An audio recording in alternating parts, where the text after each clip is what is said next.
The cold morning of October 16, 1946, marked a moment of reckoning that resonated far beyond the walls of Nuremberg prison. Among the Nazi war criminals hanged at dawn was Hans Frank, the man who bore direct responsibility for orchestrating the systematic murder of over 1,700 Polish civilians in the forests of Palmiry.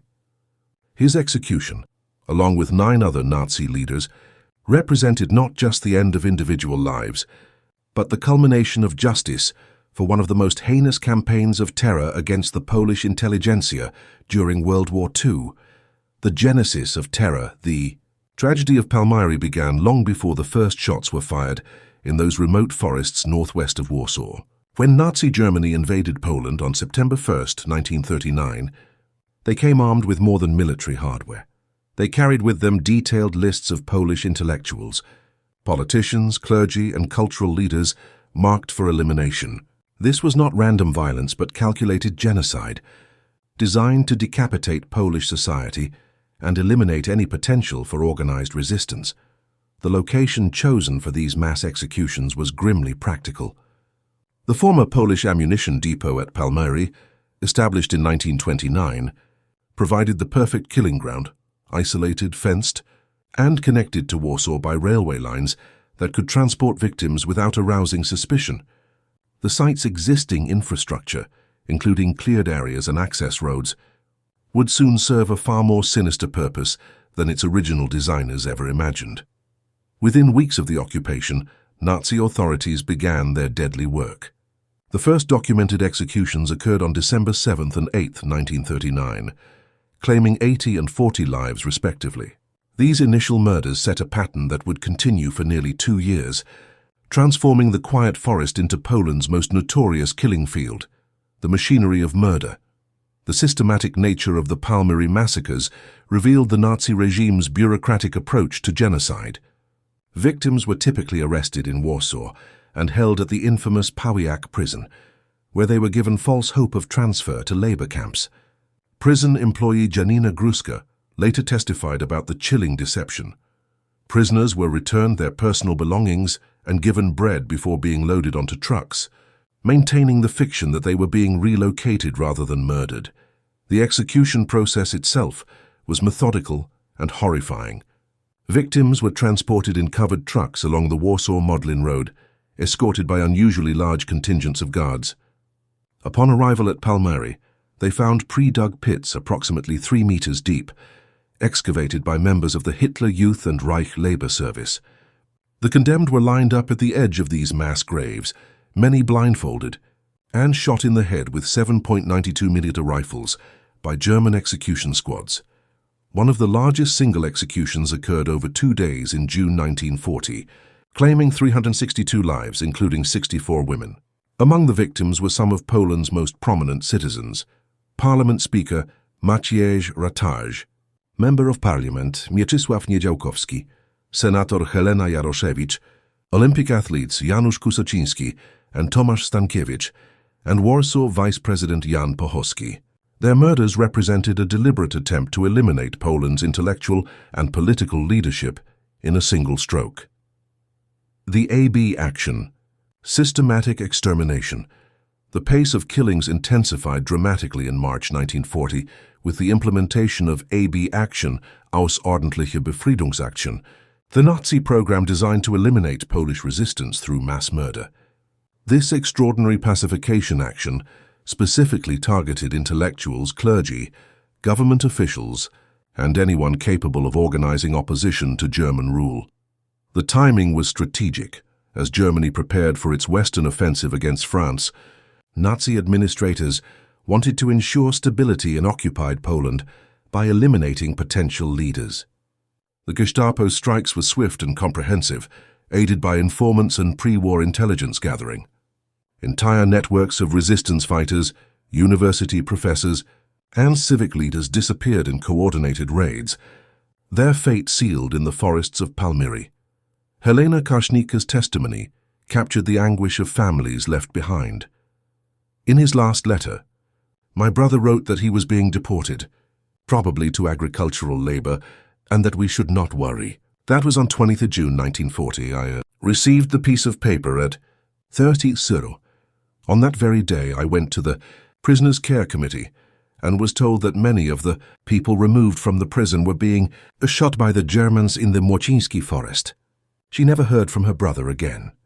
The human cost by the time the last confirmed execution took place in July 1941, Palmiry had become synonymous with Nazi brutality against Poland. The final toll was staggering: 1,700 documented murders across 21 separate executions, with only 577 victims positively identified despite extensive post-war investigations. An additional 485 individuals are known to have perished at the site. Though their remains could not be definitively matched to their identities, the cemetery established at Palmiry after the war holds 2,115 victims, not only those murdered in the main killing ground, but also victims from nearby sites in Laski Wydmeurze Szwedzkie Góry and Stefanów in the Chojnowski forest. Each grave represents not just an individual tragedy, but the destruction of families, the silencing of voices, and the elimination of irreplaceable cultural and intellectual resources. Among the documented victims were teachers like Stanisław Kalbarczyk, priests like the beatified Father Zygmunt Sajna, war heroes like Lieutenant Colonel Eugeniusz Chwalibog-Piczek, and countless others whose only crime was their potential to lead Polish society. The murders cut across all segments of Polish intellectual life, from university professors to artists, from local government officials to Olympic athletes. Witnesses to horror despite Nazi efforts to maintain secrecy, the scale and systematic nature of the Palmiry massacres could not be completely hidden. Polish forest rangers, violating German restrictions, witnessed executions and carefully marked grave sites. Their courage in documenting these crimes proved crucial for post-war investigations and the identification of victims.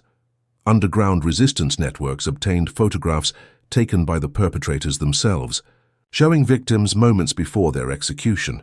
These images, smuggled out of the killing grounds, provided irrefutable evidence of Nazi crimes and helped galvanize Polish resistance efforts. Word of the massacres spread through underground publications, though families often learned of their loved ones' fate only through rumor and fragments of information. The psychological impact on survivors was devastating.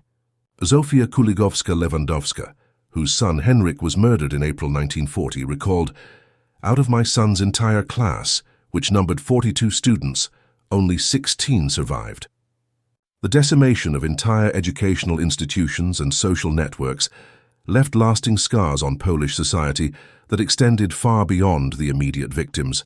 Justice delayed but not denied. The path to justice for the Palmiry massacres was long and complex, intertwining with the broader post-war reckoning with Nazi crimes.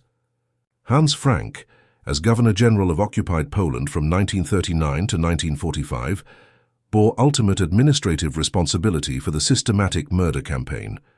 His role in implementing policies that led to the deaths of millions of Polish civilians made him one of the most wanted Nazi war criminals. At the Nuremberg trials, Frank initially attempted to portray himself as merely an administrator who had lost power to SS and police authorities. However, evidence presented at trial, including his own diaries, revealed his deep involvement in and enthusiasm for anti-Polish policies. His jurisdiction included the areas where the Palmiry massacres occurred, and his administration provided the legal framework for mass murder. The International Military Tribunal found Frank guilty of war crimes and crimes against humanity, specifically noting his role in the persecution and murder of Polish civilians. His conviction represented not just individual accountability, but recognition of the systematic nature of Nazi crimes against the Polish nation. The final reckoning in the early hours of October 16, 1946. Hans Frank walked to the gallows in Nuremberg prison's gymnasium, one of 10 Nazi leaders executed that morning. His last words were reported as, "I am thankful for the kind treatment during my captivity, and I ask God to accept me with mercy."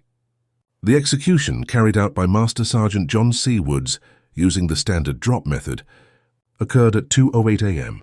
The execution was witnessed by members of the international press, including Kingsbury Smith of the International News Service, who documented the final moments of the Nazi leaders. For many observers, Frank's death represented a measure of justice for the countless victims of his administration's policies, including the 1,700 murdered at Palmiry. However, the execution also highlighted the limitations of post-war justice. While Frank paid with his life, the vast machinery of murder he had overseen involved thousands of individuals, most of whom were never held accountable. The Palmiry massacres were carried out by numerous SS officers, Gestapo agents, and ordinary soldiers, whose roles in the killings largely escaped international scrutiny. The perpetrators' network, the responsibility for the Palmiry massacres, extended far beyond Frank's administrative oversight. The actual planning and execution involved multiple levels of the Nazi hierarchy, from regional SS commanders to local Gestapo officers. Many of these direct perpetrators escaped justice entirely, fleeing to South America or disappearing into post-war chaos. Some lower-level perpetrators were tried by Polish courts in the immediate post-war years, but the scale of prosecution was limited by practical constraints and Cold War politics. The focus on major war criminals at Nuremberg, while symbolically important, left many direct participants in atrocities like Palmiry unpunished. This incomplete justice created lasting tensions in Polish society and contributed to ongoing debates about accountability for Nazi crimes. The contrast between Frank's high-profile execution and the escape of many actual killers highlighted the gap between symbolic justice and comprehensive accountability. Legacy of memory. The discovery and exhumation of bodies at Palmiry began on November 25, 1945. Led by Polish Red Cross workers and local clergy, the painstaking work of identification, hampered by the state of decomposition and Nazi efforts to conceal identities, continued for months. The first victim successfully identified was Josef Hernes, a prominent industrialist whose murder had been documented by underground sources. In 1948, a cemetery was established at the Palmiry site, serving as both a memorial to the victims and a reminder of Nazi crimes. The memorial grew over the decades, with a museum opening in the 1970s to document the atrocities and educate future generations. In 2011, the facility was expanded and renamed the Palmiry Museum and Place of Memory, reflecting its dual role as both historical archive and sacred space. The Palmiry Memorial represents more than just commemoration of the dead. It stands as testimony to the resilience of Polish society and the importance of historical memory in preventing future atrocities. The careful documentation of victims' names, the preservation of witness testimonies, and the ongoing educational mission ensure that the voices silenced in those forest clearings continue to speak to new generations. The broader context. The Palmiry massacres must be understood within the broader context of Nazi Germany's genocidal policies toward Poland. The systematic targeting of Polish intellectuals was part of a comprehensive plan to eliminate Polish national identity and reduce the population to a leaderless mass of laborers.